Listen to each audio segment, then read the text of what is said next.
Welcome to the HJI International Graduate School for Peace and Public Leadership's Faculty Roundtable. This is our first roundtable for the spring semester, and we're very excited tonight that you can join us, and we're eager to hear our presentation tonight.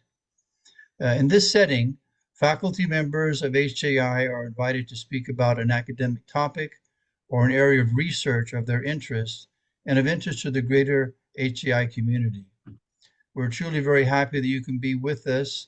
I know from the registrations that have poured in, we have members of our HJI community here from the tri-state area, from various states around the country, and also in many, many different countries in the world. So we thank you for making the time, no matter what time it may be where you are. We're grateful to have you with us, and thank you for making the effort. We will have an opportunity during the program for a Q&A session.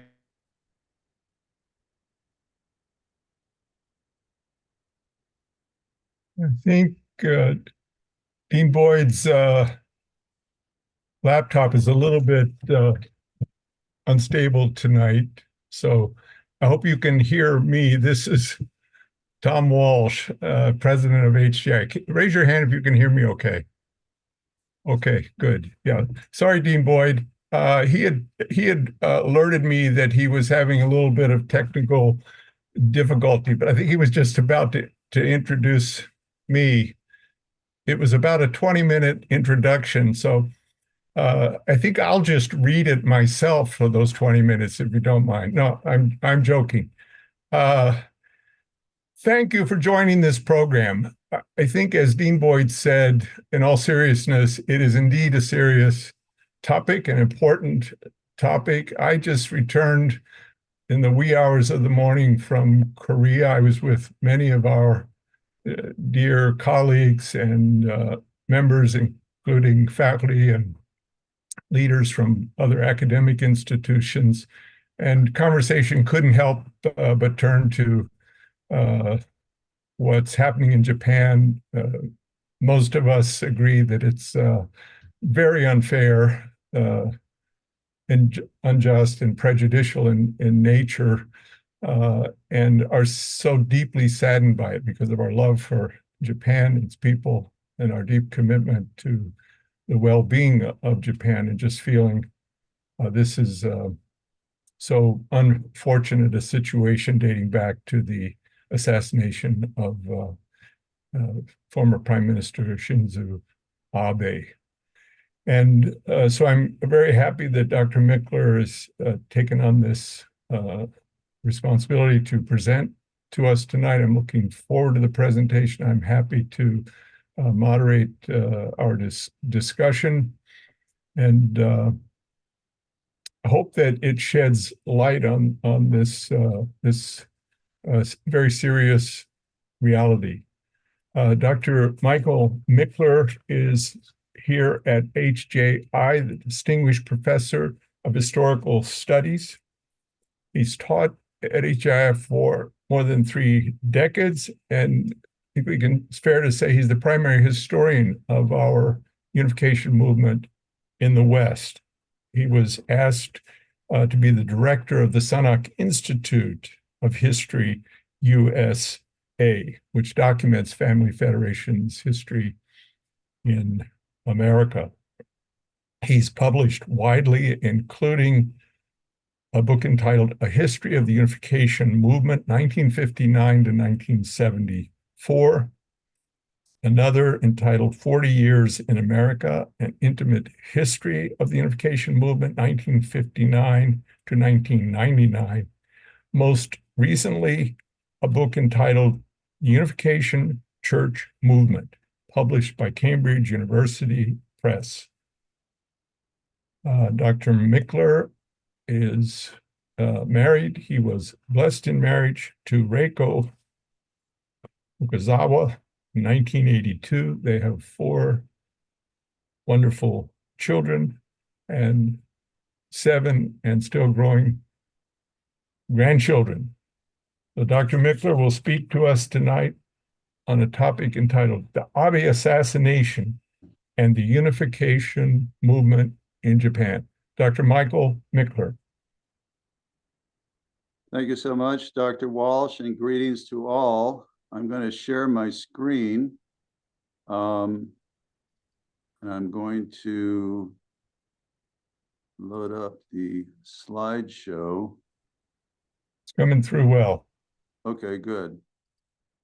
So as Dr. Walsh said, the topic is the Abe Assassination and the Unification Movement in Japan. And so at these faculty roundtables, our task is to present something of the research we've been doing recently. And for this topic, I was invited last summer, June of 2023, to submit an article on this topic to an online peer-reviewed academic journal. The topic I was invited to submit on was the Abe assassination and the struggle over the unification movement's corporate status in Japan. And so the thrust of my research has been to try to understand why the Japanese government has requested a court order to dissolve the Family Federation of Japan, and the significance of that request, not only to the unification movement, but beyond the unification movement. So I use the unification movement as a title because the situation has involved related unification organizations such as the Universal Peace Federation and Women's Federation for World Peace. It's generalized to multiple organizations. FFWPUJ is the religious corporation that's under threat, but it has only been the religious corporation with corporate status in Japan since 2015. Prior to that, and that's much later than other places in the world where a family federation became the nomenclature as early as 1997. Prior to 2015, FFWPU was the Unification Church Japan, and it had been registered as a legal religious corporation since 1964. So nearly 60 years. Still in Japan, many of the articles and people refer to FFWP as the Unification Church or former Unification Church. So there's quite a bit of overlap. And you may see some overlap in my presentation. So I just wanted to clarify that from the get-go. What I plan to do here is divided in 6 sections. First, I want to discuss the current situation and its significance. And then I want to look at that situation from 4 different perspectives, from a legal perspective, from a financial perspective, from a religious perspective, and a political perspective, and examine the issues involved in each of those perspectives. And then I'd like to end up with the Japan's decision, the decision that Japan faces and its ramifications. So my presentation will stop after the 3rd section, and then Dr. Walsh and I will have some give and take. So there'll be a short interlude after the 3rd section, and then I'll pick up and finish with the rest of it, and we'll have some Q&A. And so feel free to make any comments or ask any questions in the chat function, and Dr. Walsh will pick up on that at the end. So to start with the current situation, which really stems from the Abe assassination. So that occurred on July 8th, 2022. So we're coming up on 2 years. Former Japanese Prime Minister Shinzo Abe was assassinated by a man who said his act was prompted by Abe's support of the Unification Church. He used the terminology Unification Church, officially the Family Federation. The assassin stated that he hated the Unification Church because his mother had contributed substantial funds to the church more than 20 years previously. And interestingly, rather than blame the assassin, who somehow emerged as a quasi or a cult figure or minor celebrity, the Japanese media began a campaign against the Family Federation.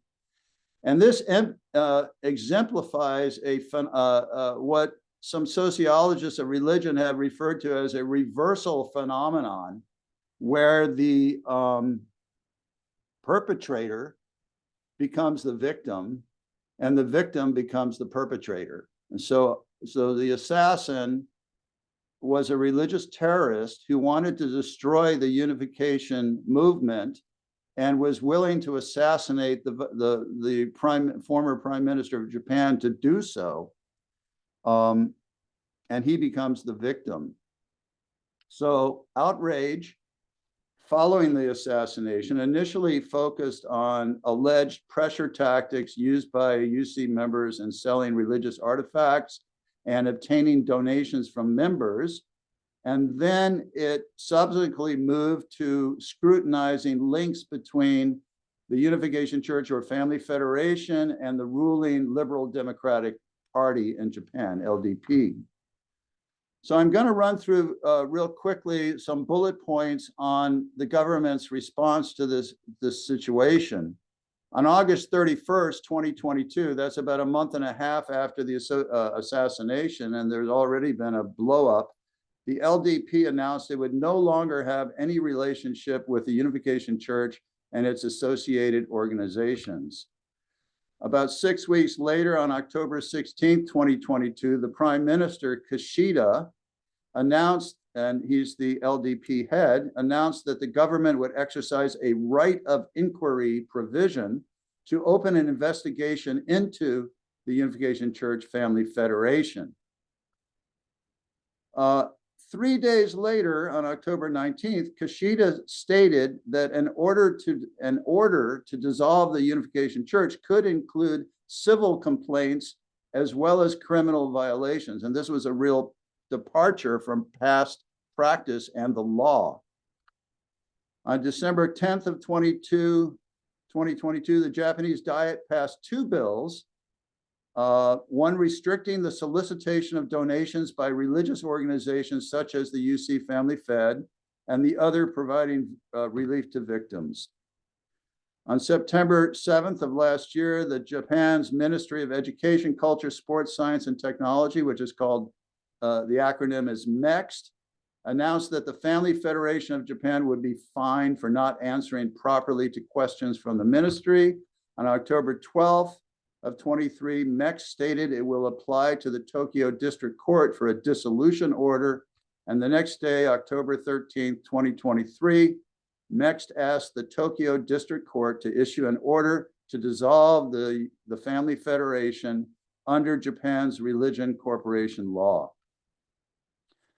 Quickly, the actors in the request for dissolution include anti-Unification Movement activists. This goes back quite a ways. Relatives of members, professional deprogrammers, Christian clergy and academics, a national network of lawyers against spiritual sales, which has been filing lawsuits since 1987, and disaffected second generation.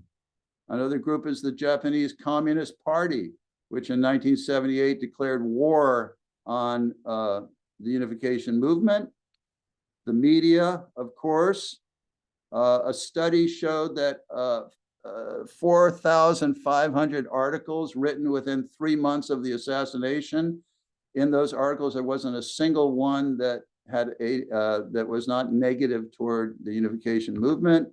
The general public, public opinion polls in Japan show that up to 80% of the public supports dissolution of the Family Federation, and the government, the Liberal Democratic Party, the Prime Minister, some of his cabinet officials, and then the MEXT, the ministry. What is the significance of the situation? Well, one significance is what we might call the ripple effect. Massimo Introvigne, one of the world's experts on new religions and one of the foremost advocates of religious freedom, points out that the crusade against the Family Fed has already in Japan led to laws and regulations severely limiting the liberty of all religions in Japan. So we call this the ripple effect. Another significant element is the bad example. Intravigne notes that as a free and democratic country which guarantees freedom of religion, Japan is unique in seeking to dissolve a church that has not been criminally punished. So again, as I said, Kishida said, oh, civil complaints can be criteria as well as penal violations. Intravigne further points out that totalitarian and authoritarian regimes such as China and Russia are using the situation in Japan for propaganda purposes, claiming Japan is doing the same thing as we are. We've been proven right. Cults should be suppressed. So ripple effect, bad example. So now I'd like to turn to some of these issues involved. The first would be legal. So Japan's Religious Corporations Act, passed in 1951, provides the legal framework for establishing and running religious organizations in Japan. And as I said before, Japan's Ministry of Education, Culture, Sports, Science, and Technology, MEXT, has jurisdiction over the approximately 180,000 registered religious organizations. Section 81 of the Religious Corporations Act covers the dissolution of religious corporations. Under what conditions can they be dissolved? And it says courts may order the dissolution of a religious corporation when, in violation of laws and regulations, it commits an act which is clearly found to harm public welfare substantially.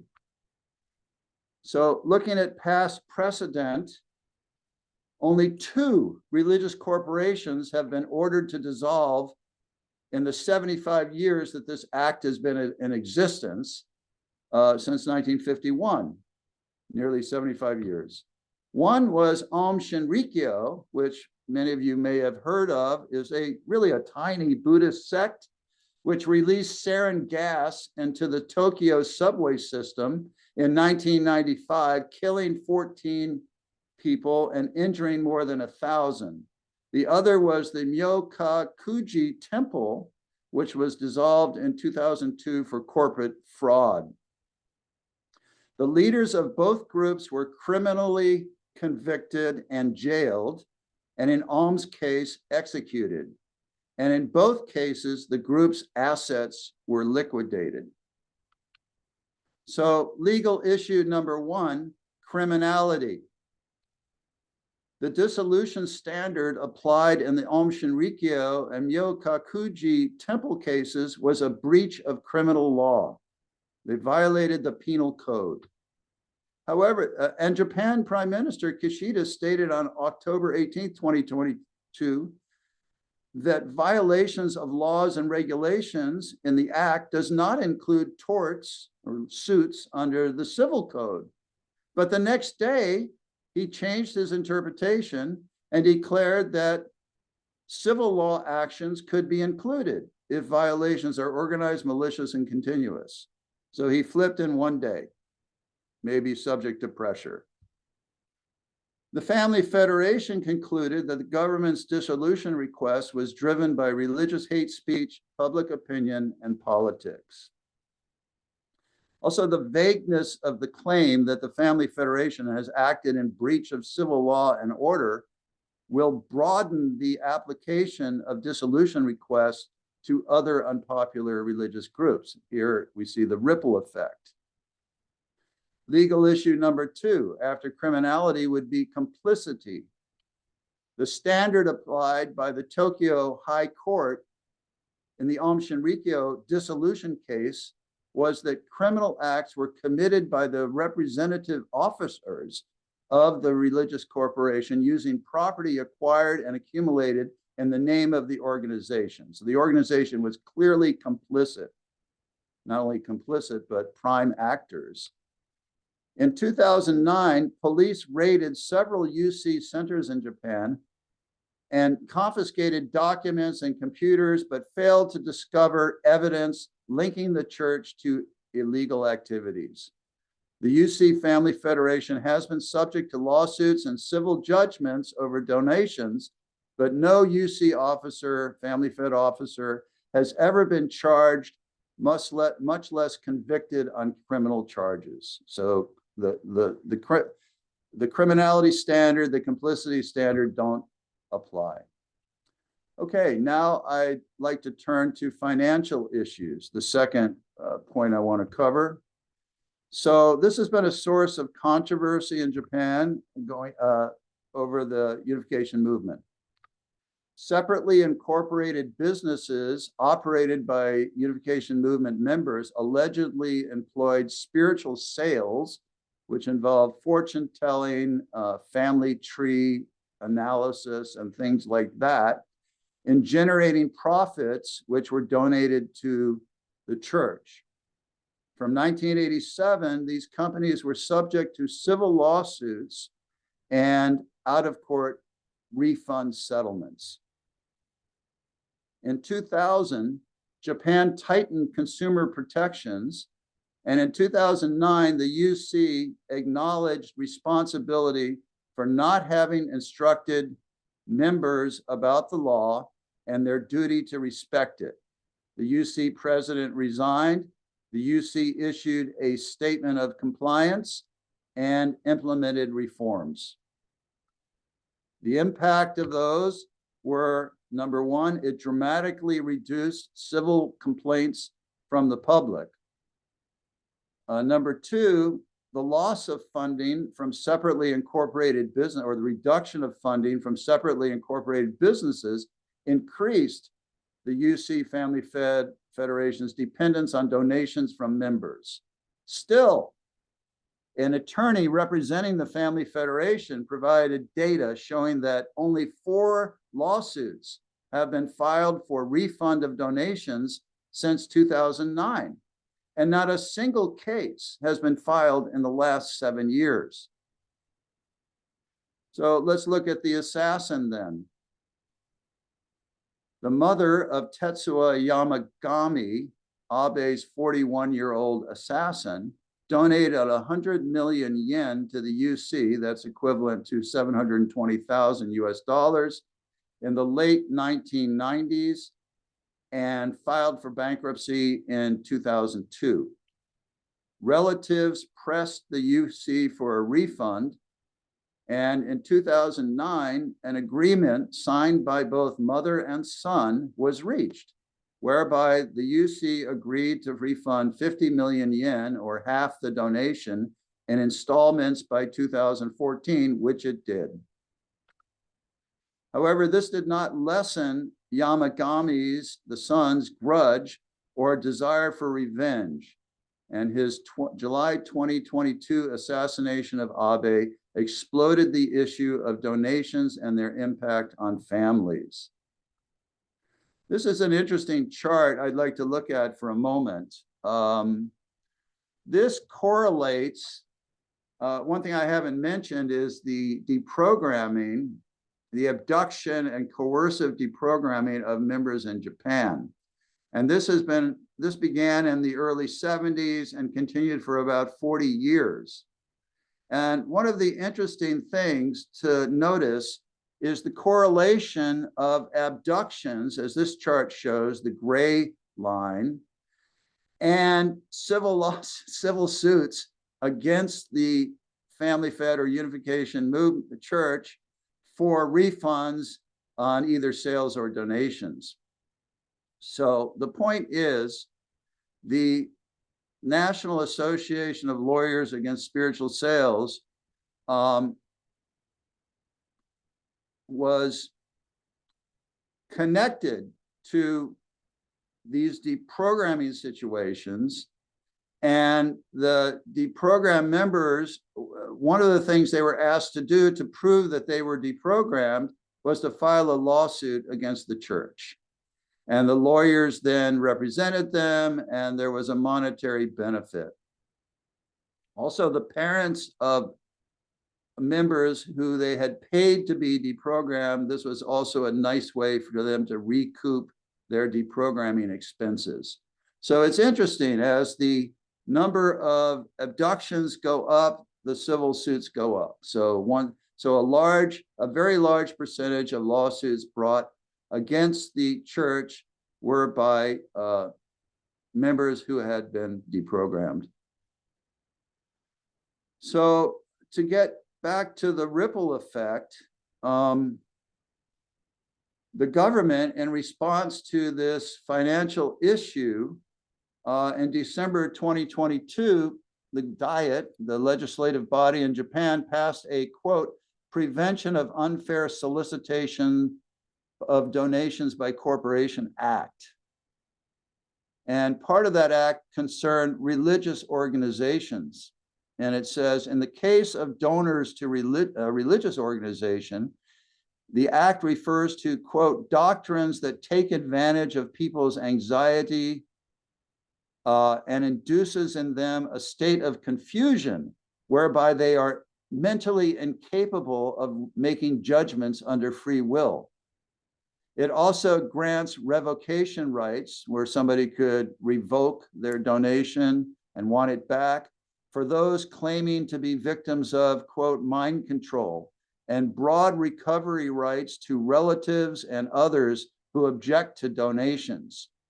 In the case of minors, children of members whose parents have donated money, the guidelines provide for special procedures such as the suspension of parental authority or the appointment of a guardian.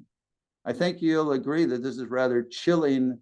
These are rather chilling provisions, and critics such as Massimo Introvigne have warned that the pseudo-scientific theory of brainwashing was being resurrected in Japan and described the act as a recipe for discrimination.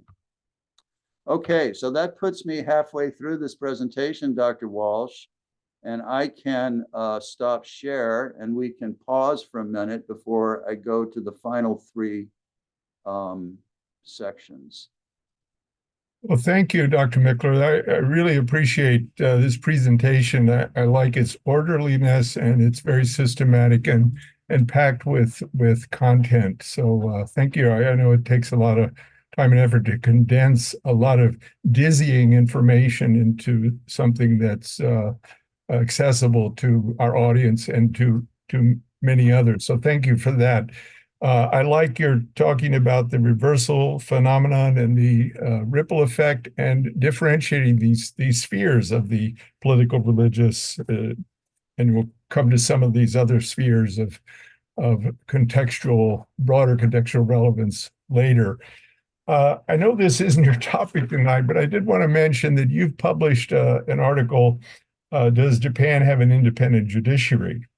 Implications for the Unification Church dissolution case. And for those of you interested in the audience, this was published with bitter winter, but I think it's kind of relevant to many of the points you've made tonight. Was there anything in that article that you felt particularly were related, for example, to the legal side or to what's going on there?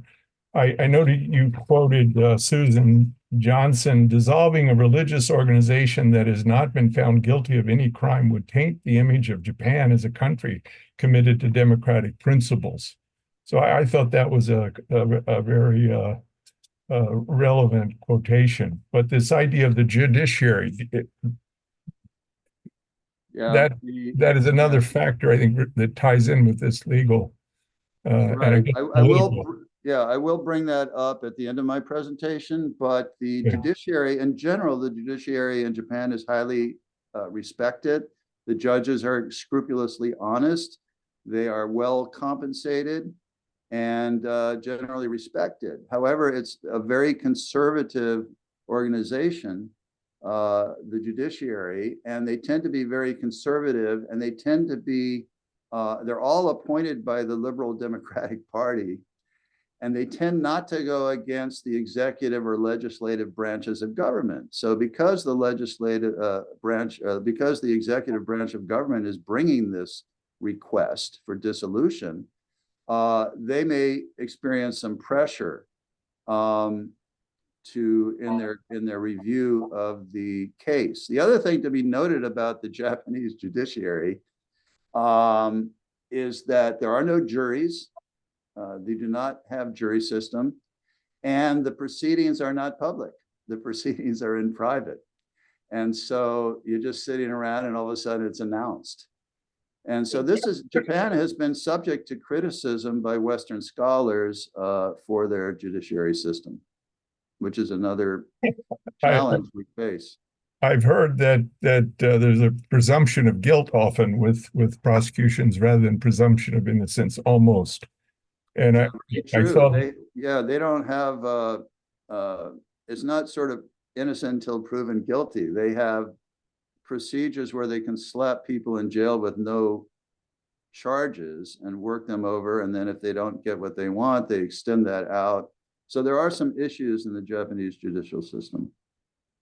Yeah, and you talked about media reports, and I've never seen such a frenzy of media that is all taking one. I mean, even in the United States, we could say that we often say the establishment or the mainstream media have a kind of a leftward leaning bias, and they tend to fall in step. But there are very significant forces that have alternative political views. But in Japan, it just seems like there's a homogeneity to the approach and the position.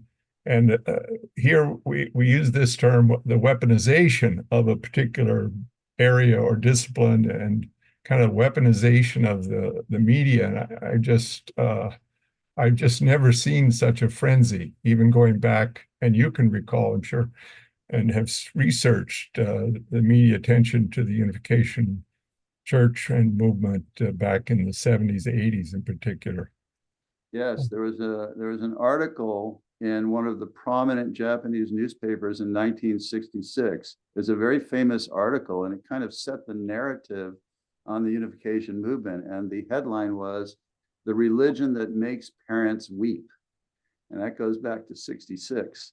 And the narrative hasn't changed a whole lot in Japan. There are a few isolated voices that have spoken up. If you look at Massimo Introvigne's Bitter Winter magazine, you'll see there are some journalists in Japan, mainly of a conservative bent, that have begun speaking out in favor of the Unification Movement, and a couple of magazines that have been speaking out. But they and I feel like you mentioned Susan Johnson Cook, and some of the luminaries in the religious rights, freedom of religion and belief movement globally are now speaking out against what's been going on in Japan. And so there may be, I feel like some current is starting to move a little bit. And of course, our movement has been submitting letters and to embassies and many things. So hopefully that can change. Yeah, and I like the distinction between the Unification Church and Unification Movement, albeit that the official name of Unification Church is now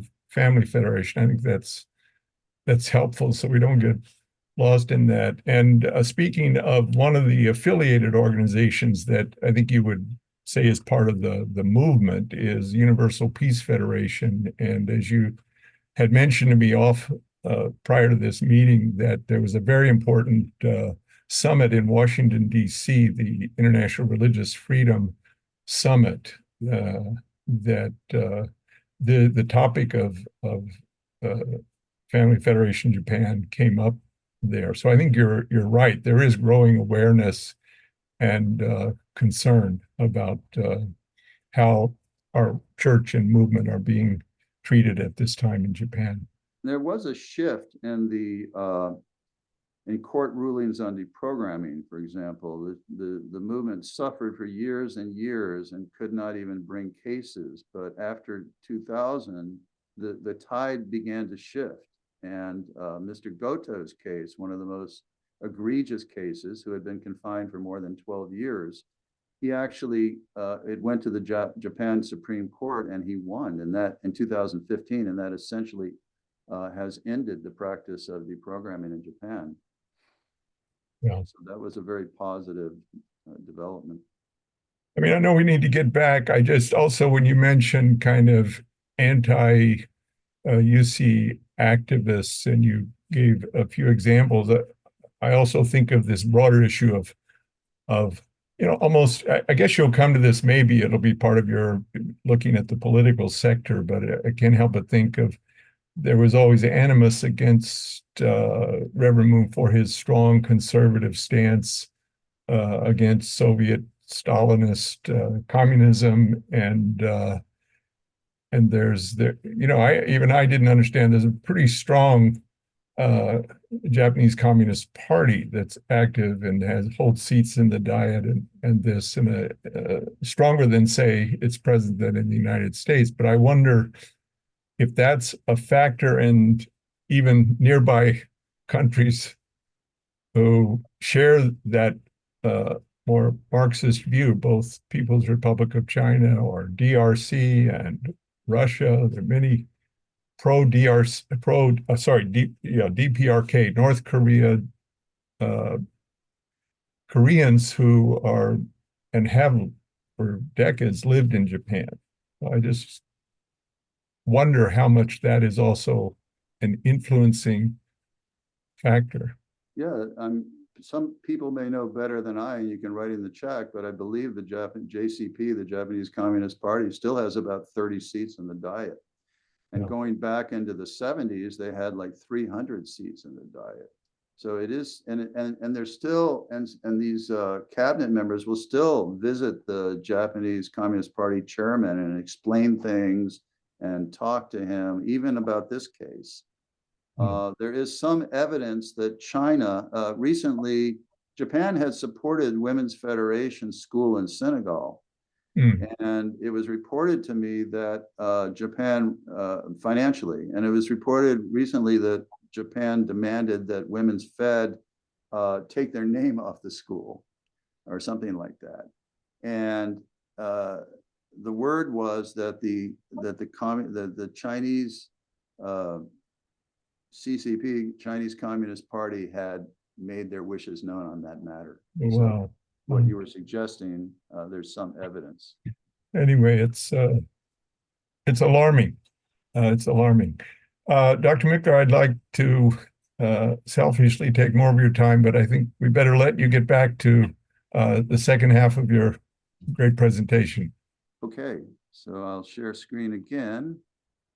Let's see, here I am.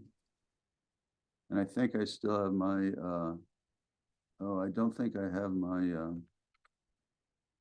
I'm gonna have to stop that. And let's see, what do I need to do?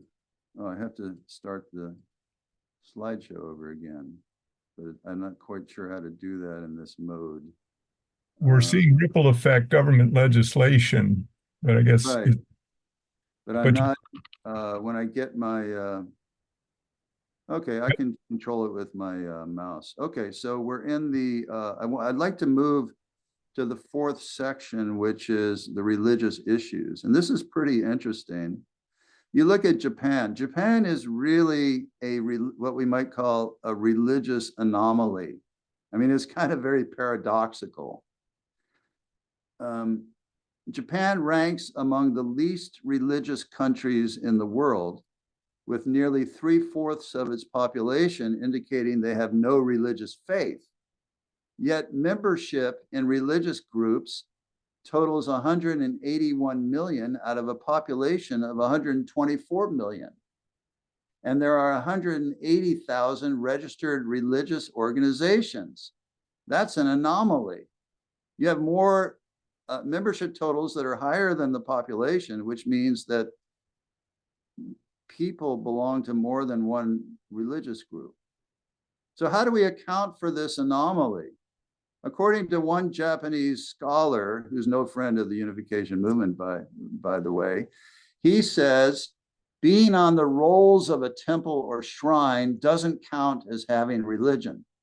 That's why most Japanese don't consider themselves religious, even though they engage in religious activities like praying at shrines of temples on the New Year, visiting ancestral graves, and holding Buddhist memorial services for the dead.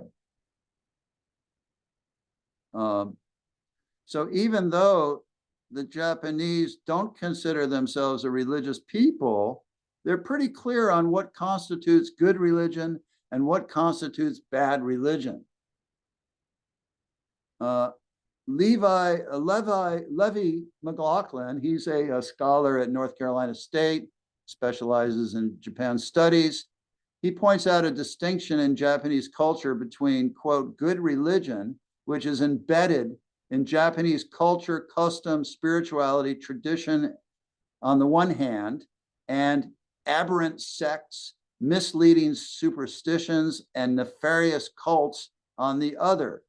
So your good religion and your bad religion.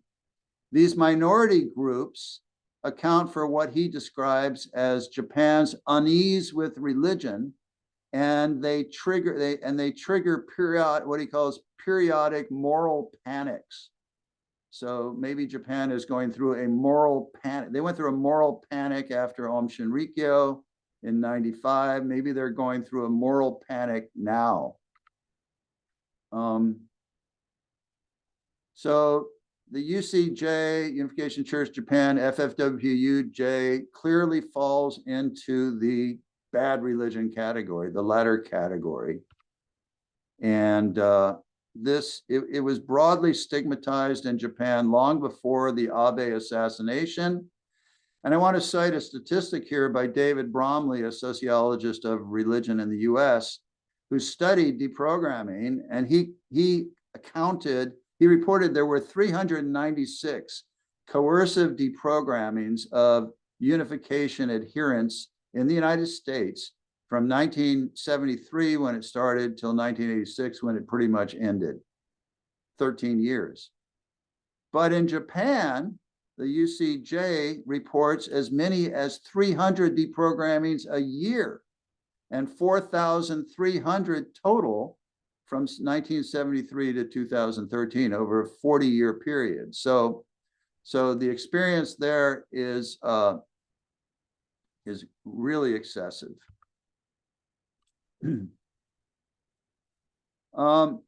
We can mention second-generation religious. So this includes children who are born into these new religions. It also includes children of a parent who converted to one of these new religions, but the child is not a member of the new religion. They're called second-generation religious. And the Abe assassination, the assassin fit into that category, and he focused attention on second-generation religious, Shukyo Nisei, as a class of Unification of Japan victims. Adam Lyons, a scholar at the University of Montreal, notes that Abe's assassin opened the door for self-identified Nisei to express their grievances to a broader audience and to begin to mobilize for political recognition. Apart from the Unification Movement, unpopular groups such as Jehovah's Witness and Soka Gakkai were identified. However, attention focused primarily on the Unification Movement of Japan. And this then also has had a ripple effect in new government guidelines. In December 2022, the government published new guidelines on, quote, the religious abuse of children. Included among prohibited actions were forcing children to participate in religious activities such as worship services and requiring them not to move for a long period of time. Preventing children from socializing with friends in a way that our society generally accepts.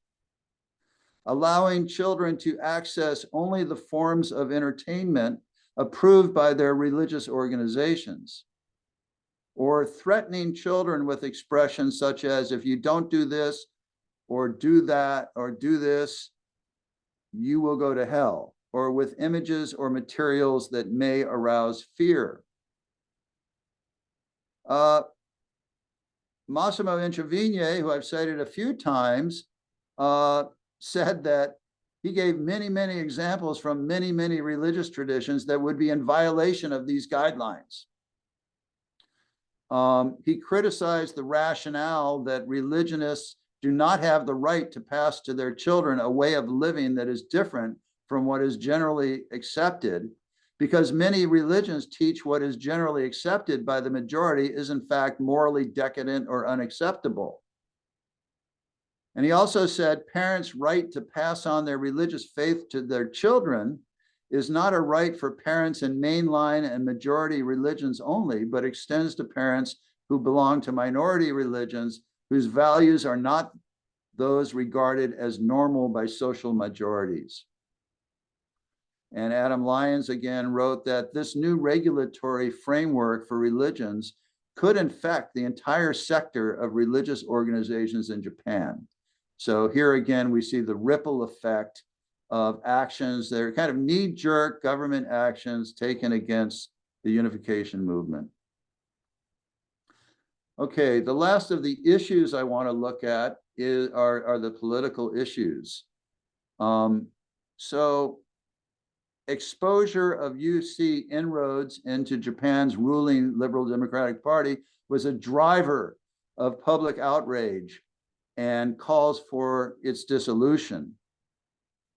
One survey found that 447 Diet members, prefectural assembly members, and governors had ties to the Unification Church or Family Federation. The LDP announced that 179 of its 379 Diet members disclosed links with the church. However, the involvement of religious organizations in politics is a common practice in Japan. It's not in the US, but it is in Japan.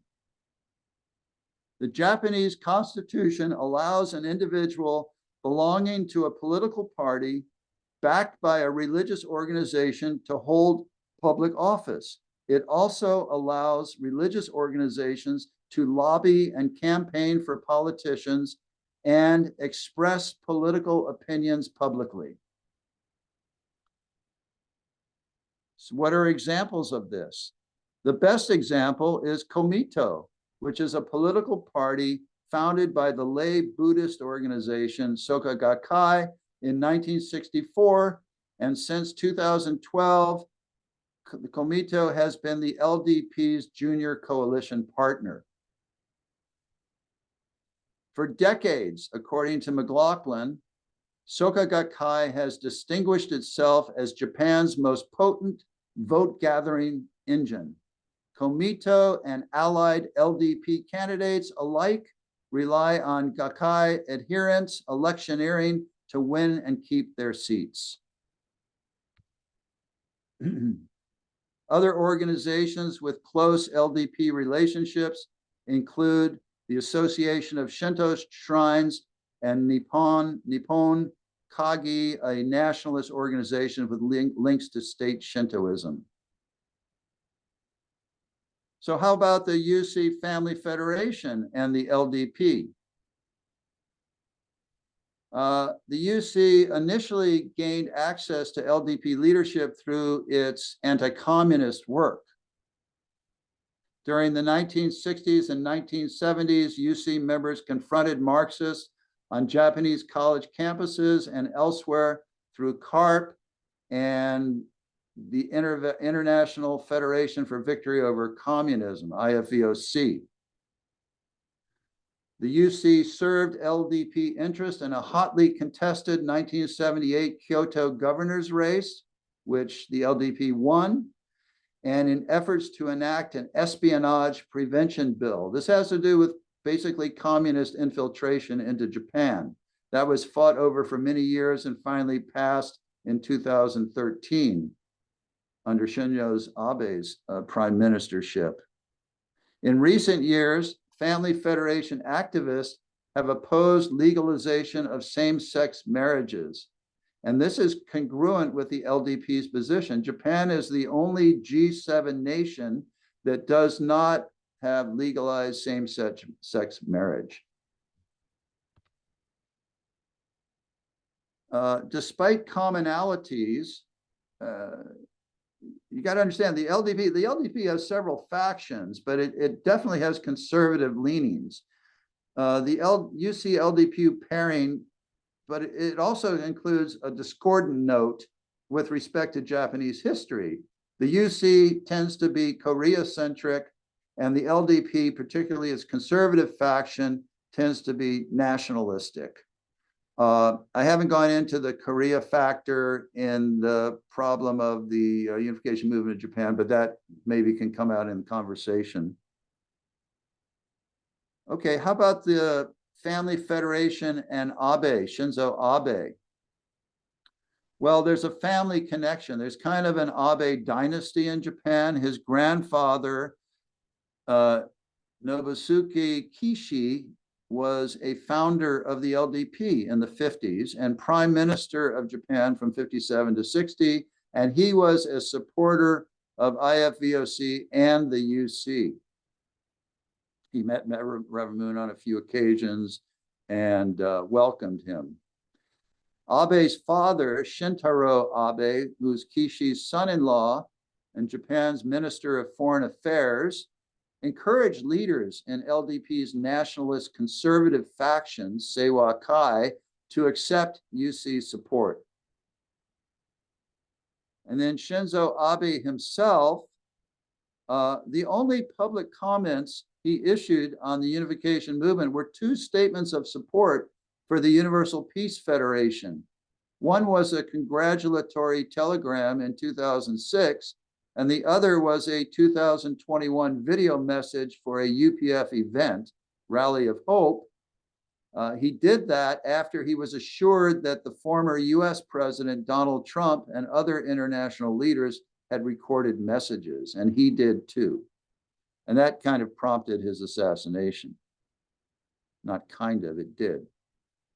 So the underlying issue in the political area is not involvement in politics. According to McLaughlin, Abe's connection with the Unification Church was neither unusual nor exclusive. It was one of many interest groups, religious and otherwise, with which Abe maintained ties to further his and his party's policy aims and gain LDP parliamentary majorities. And again, is permitted by the Constitution. The issue was not UC Family Fed's involvement in politics, but its identity as a social pariah. The UC Family Federation has been singled out for practices which are common to other religious bodies in the political sphere.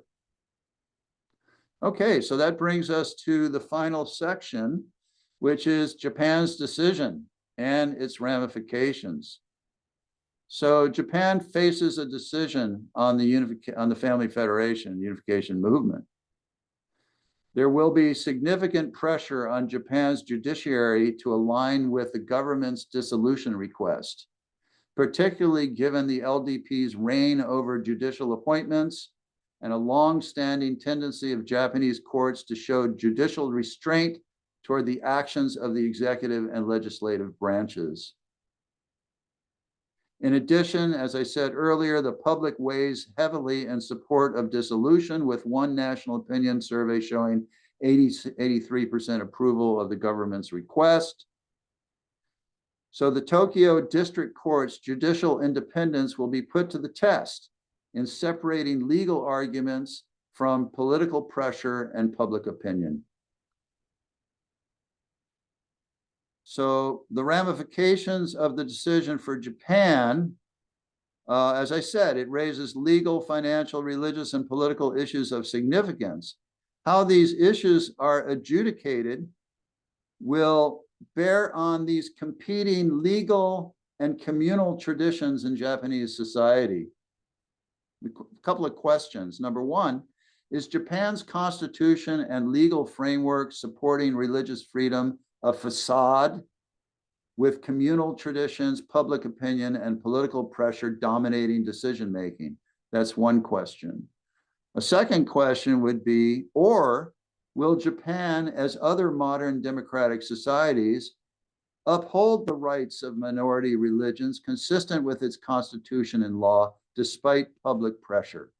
So I think that's the questions with which Japan is faced.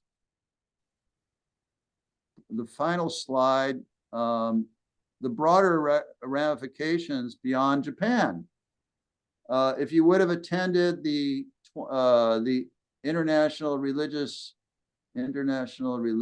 Federation 2024 summit in DC last month, you would see clearly that new religious movements and religion in general is engaged in a struggle, in a global struggle over freedom of religion and belief worldwide.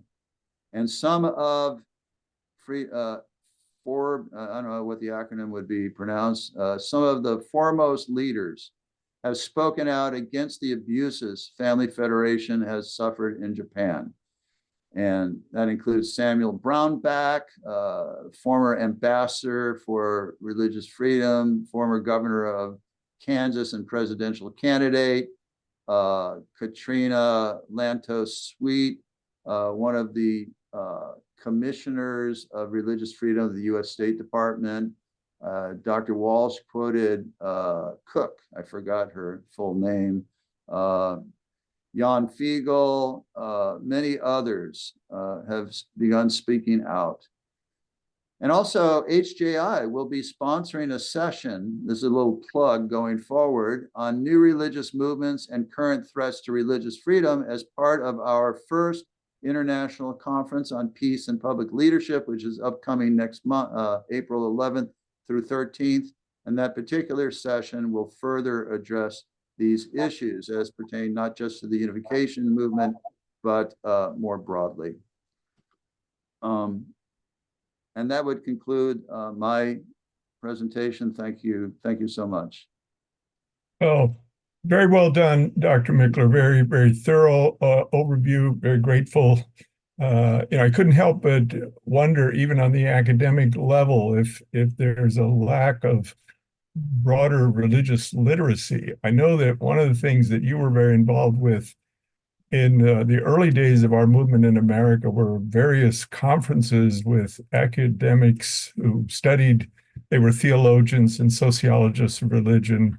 You mentioned David Bromley, or your good friend Eileen Barker from London School of Economics, and many others. I just wonder if that's not somehow lacking. People talk today about, there's problems of anti-Semitism, of Islamophobia. We have Falun Gong who've escaped China and gone to Japan in some cases, or the Uyghurs. And just wondering if there's not adequate awareness about the diversity of religion. And yet you say there's so many different religious registered organizations in Japan. Yeah, you've touched on, I think, a key point, and that is the role that academics played in the West in ending the practice, ending repression of new religious movements and brainwashing theory and deprogramming. The key role that sociologists of religion, psychologists, and academicians played. In Japan, that's not the case. There's a vacuum of academic leadership among scholars in Japan. And they frequently use the excuse of supposedly they're freaked out about Aum Shinrikyo in 1995. And so anyone who speaks out in favor of a stigmatized new religion is automatically kind of like has no career possibilities.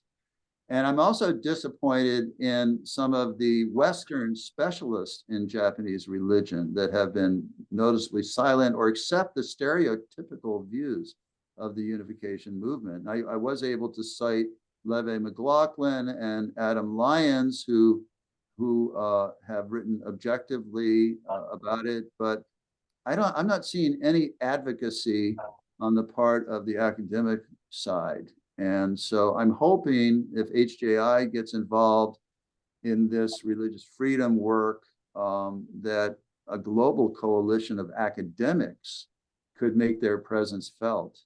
I hope at the April conference, you can pull together some academics that maybe can be part of that wider effort. Dr. Mickler, I want to turn to a number of great questions in the chat. I'm just going to start off, try to get to as many of them as possibly can. James Edgerly is asking, is anything known about the caliber of the legal team that represents Family Fed, in this case in Japan? You have painted a broad brush overview, so you're not an expert in every single area, but if you feel it's not something Yeah, you're... I mean, I don't know for sure. There are a couple of attorneys who've been, they've had some press conferences. I was quite impressed, actually, by the two attorneys that are representing us. I don't even remember their names, but they seem to be highly competent. One of them is an international attorney out of Singapore. He's Japanese, and the other is more Japan focused. And they seem quite competent to me, and they understand the issues, and they presented the matters in a compelling way. Yeah, and I think to add to that, because I was a little bit involved in the earlier, back in late 2022, early 2023, where it was actually extremely difficult to find anyone to represent Family Federation, because there was this pariah status that the media had created, and legal firms were reluctant to get involved because they're thinking, well, we won't be able to continue as a law firm after this, because we'll be demonized and weaponized against our work. So it's a good question, and I think it's good to hear that there is good representation, but I know very difficult to come by because of the what I would call demonization going on.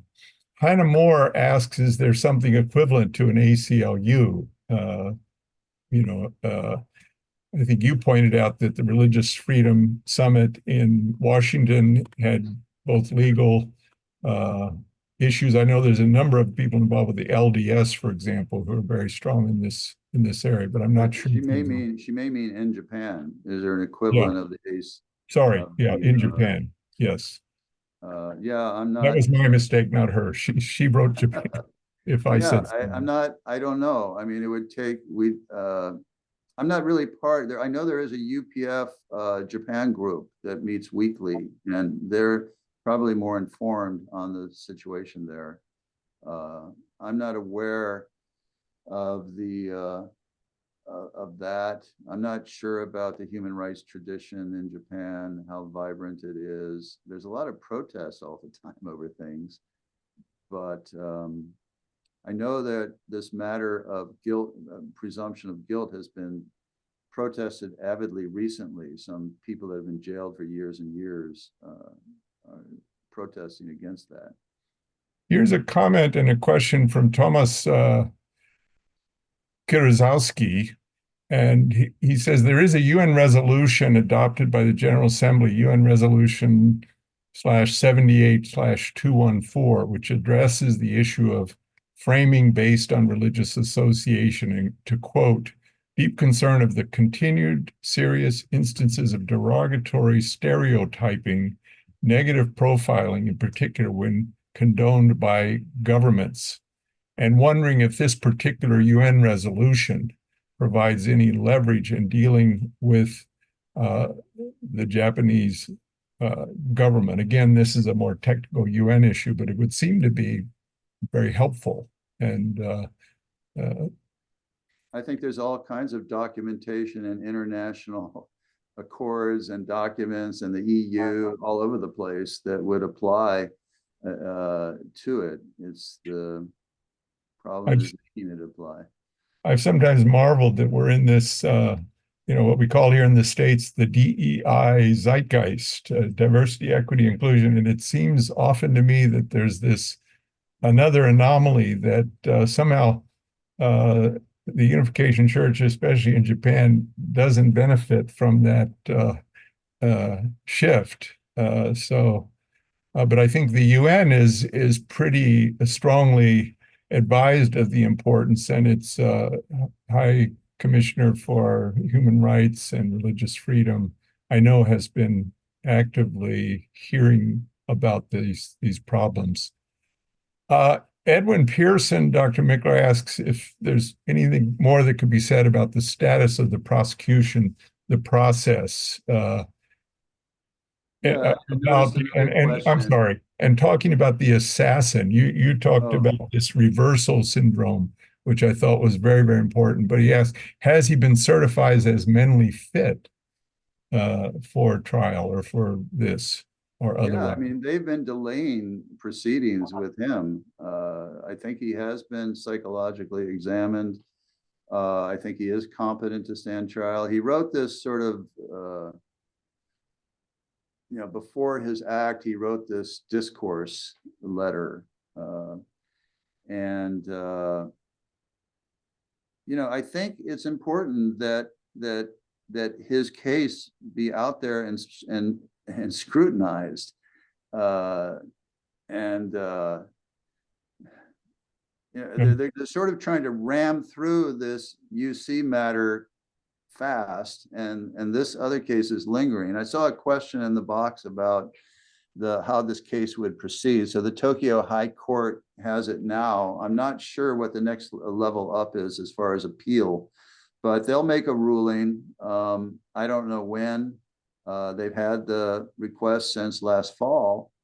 Will something come up later this spring or in the summer? Then maybe so. Maybe they will render a judgment. If it's unfavorable, it'll be appealed. I'm sure it'll go to the next level. When Om Shinrikyo lost its case, it went all the way to the Supreme Court of Japan. So it was appealed all the way to the Supreme Court, which would be up a couple of levels.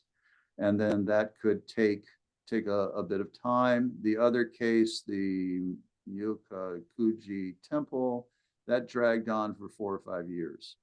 So in this case, hopefully we can win, honestly. Yeah. And not have to go through an appeal process.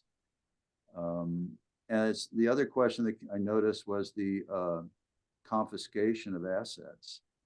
And this they're sort of keeping this quiet, but I think they're definitely, their intention is to confiscate all assets of the Unification Movement, not just deinstitutionalize it or take away its corporate status, but to take its assets under the rationale of these people who have been victims can be reimbursed, and the lawyers network can represent them, and everything can be distributed or something like that. So I think this is a real issue, and they were going to pass a law to stop the Family Federation from selling properties and transferring assets overseas. And the Federation offered to create a fund that could be used by the government to deal with legitimate cases. So all that's being negotiated. The Japanese are kind of good at settlements, and the Family Federation floated a settlement. And sometimes in these kinds of cases, rather than come to a judgment, they'll reach a settlement. And if that could happen, that could be possibly a solution to the situation. Okay. Then just that there are good comments. All of you can also look in the chat. Some are weighing in on answering some of these because the range is so broad. But Robert Selly's also asking if there's been any complaint filed with the UN Human Rights Council in Geneva. And I don't know if you want to say more about, but the answer to that is yes. That particularly I commend some of our Family Federation members in Europe and those even resident in Geneva where we are active with the UN. And I think the High Representative to the Office of Religious Freedom for the UN was at the conference that Dr. Mickler referenced in Washington, D.C. So there are definitely efforts being made and well received from my understanding by that office of the UN. Anything you want to add to that, Dr. Mickler? I think my presentation kind of represented the limits of my knowledge. So thank you for weighing in on that. Yeah. And there were, William Den asked if, if Japan has an equivalent of our First Amendment. And he adds, is there any counter, outrage or protest against what's being put forward by the media and the political establishment and this attorneys organization that has always been out to get us for as long as I remember? Well, the freedom of religion is guaranteed under the Japanese Constitution. I don't know whether it is an amendment or just a provision of the Constitution. And under that provision, there are several matters. And I did mention that they do allow. There's a whole history of state religion in Japan, state Shintoism, up to the end of World War II. So the Japanese are kind of used to a state religion. And even though they're non-religious, that mentality carries over.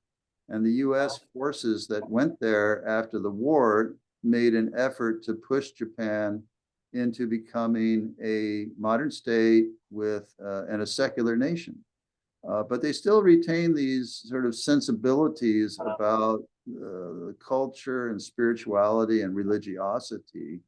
And if you deviate from that, you're kind of outside what we call civil religion in the US. They have their form, but it's based on Shintoism rather than Christian ideas. And so it's very powerful over there. And there's strong spirituality in Japan, as I think we all recognize. And I think you pointed out and recognized you couldn't go into it in any depth, but there's a background issue is not only the communism versus liberal democracy, but even the very, very difficult, challenging history between Japan and Korea, and this being a kind of an indigenous Korean religion. And many of the new religions that benefited from the new constitution are Nichiren groups and Japanese indigenous, I guess you'd say. The Korea factor is another one, and there tends to be stereotypically negative attitudes toward Korea still in Japan. Joel Barnaby's asking, I hope I get the question right, has a fact pattern been established with direct connection to the UC of Korea Mother Moon and not to one of the fringe breakaways? And I think it's clear in this case, the officially registered entity in Japan far and away is, let's call it the official or mother church, of which Reverend and Mrs. Moon are the founders, as opposed to what you've also written about and talked about previously, other more schismatic groups. I don't think that they have any legal registration in Japan at this point. Now, the Family Fed itself has been subject to settlements because the lawyers, they know the church has deep pockets, and so even though there were businesses operating that were totally independent of the church, some of the people were members of the church, and so they tried to get at the church through those members, and they were successful in some cases, and settlements were made and refunds were given. Our colleague Ron Brown is asking, he points out that in several countries, he mentions USA, Israel, Russia, Iran, India, they're undergoing he describes as at more of a linking of church and state, maybe moving away from the wall of separation. Is there a similar process going on in Japan, which might constitute a background to the Japanese reaction to the assassination? Well, first of all, I won't accept a question from Ron Brown. Okay, yeah. Put that on the table just to start. No, I'm just kidding, Ron. Ron Brown, one of our senior faculty, HJI. Well, I mean, I think there already is a collapsing of the church and state in Japan, because there's kind of these Soka Gakkai political party. They're constantly lobbying, and not just lobbying, but vote gathering for the political parties. So there's already this religion and politics union in Japan, at least among the good religion and politics. And then but Soka Gakkai is regarded as a sect in Japan, and they're highly active. And they went through their own turmoil in the 60s and highly persecuted, and they persevered and came out of it. So hopefully the Unification Movement will as well. So I think there already is a strong intermingling in Japan of politics and religion. Yeah, I'm glad you pointed that out. In there, the Komeito party kind of, as you said, emerged out of Soka Gakkai. I'm sure it's established legally correctly in that, but so there's a little bit of some double standards going on here. There's a question from Maravir Montalban. I may not fully get it, but he talks about laws can't be established and then people held accountable retroactively. So I'm thinking of, you mentioned that Prime Minister Kishida made some kind of ruling that even civil indictments could be considered as reason for dissolution. And he's saying, does Japan allow that kind of, changing the rules in the middle of the game strategy? So there's no grandfathering in Japan. You can change the rules and move the goalposts, or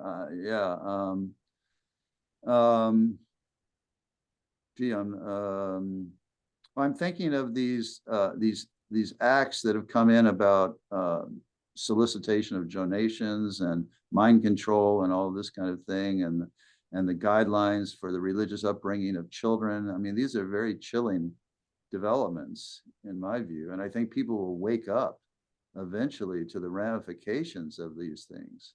They may not be seeing it right now because it's kind of like swamped over by the hysteria over the UC, but it's quite dangerous, I feel. Yeah.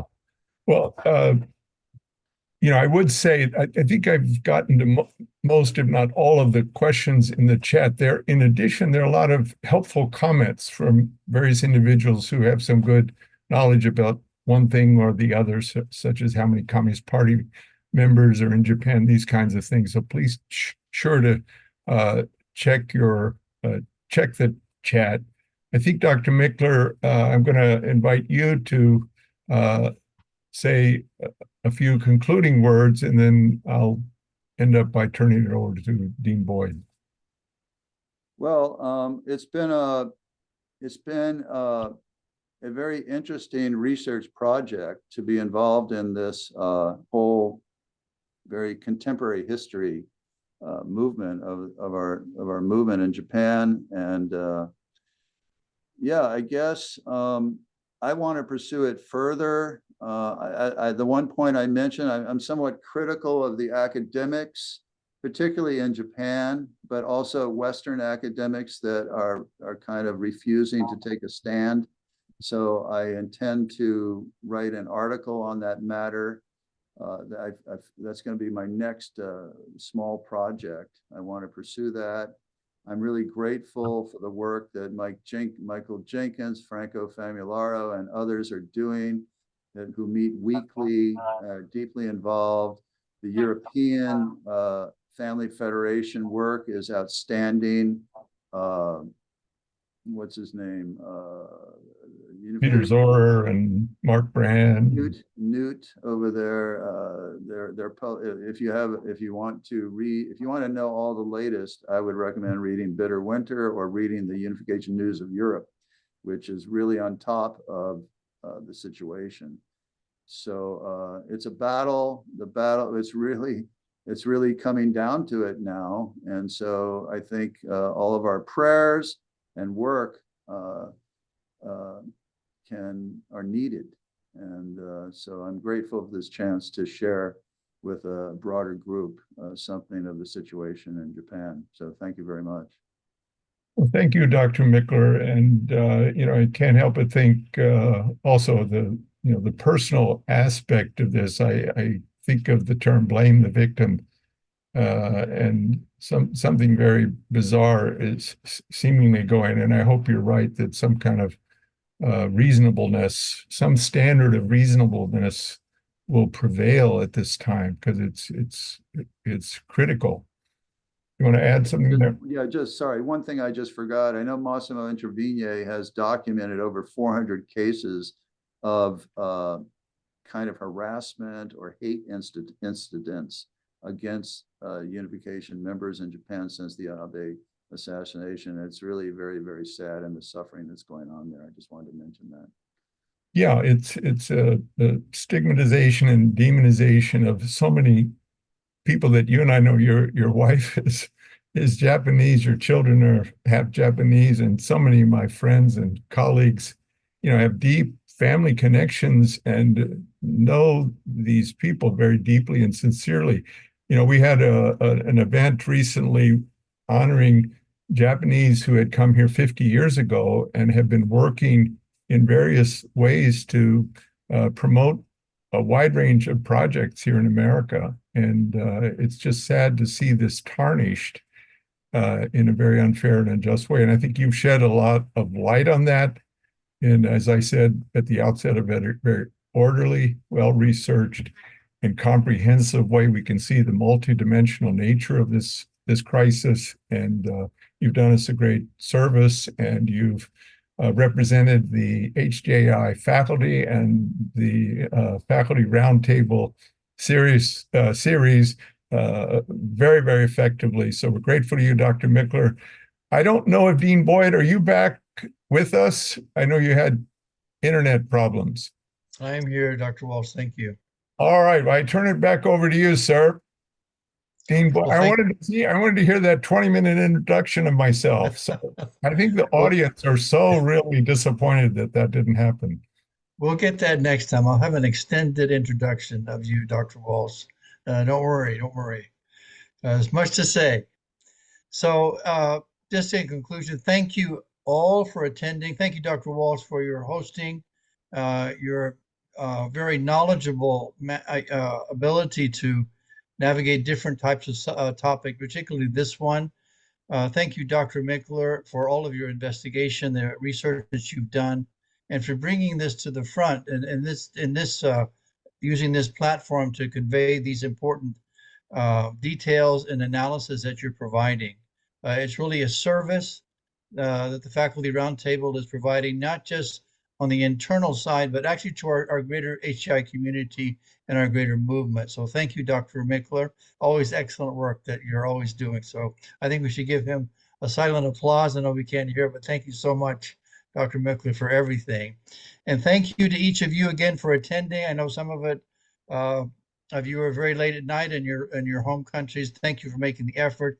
I saw the question several times in the chat about a recording. The recording will be made available.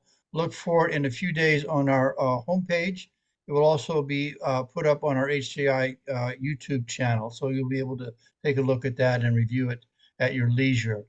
We will be having another roundtable, faculty roundtable, in the month of March. Dr. Drisakone will be leading that presentation. He will speak about the radicalization of Islamic groups in Africa and its impact on international politics. So look beyond the outlook in your inbox for an invitation to that. So thank you again.